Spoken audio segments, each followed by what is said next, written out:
Барлықтарыңызға сәлем достар. Сіздерді бүгінгі келушілікке жаңа жыл мерекесімен құттықтаймын. Осы мерекеге байланысты маған көрші Саида деген апай күшті подарок берді. Міне күшті маған.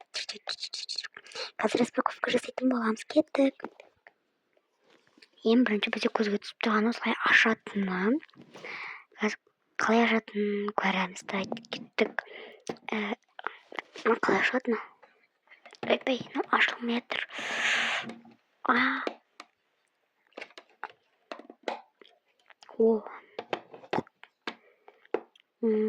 Ашылды. Ең бірінші бізге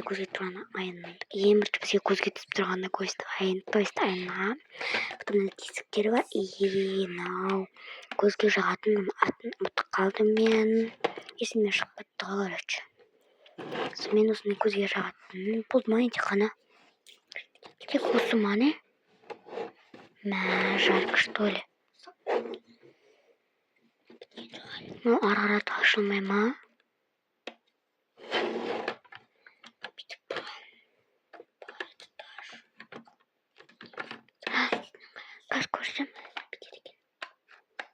Қазір көрсем, ребята, күтіңдер. Ашылып отыр.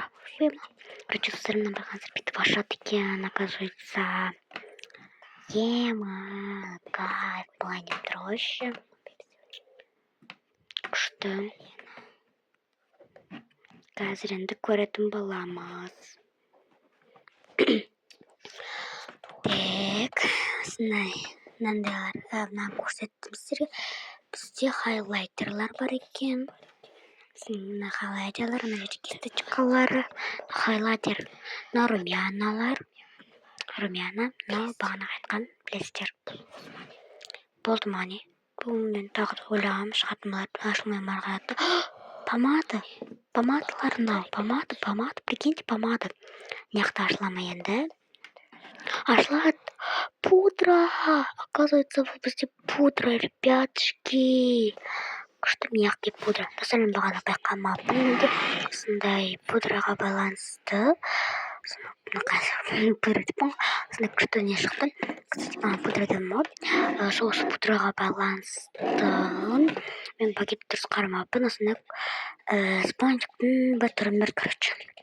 Пудраға бұлтаға. Өте ыңғайлы, мягкий. Давайте, всем пока.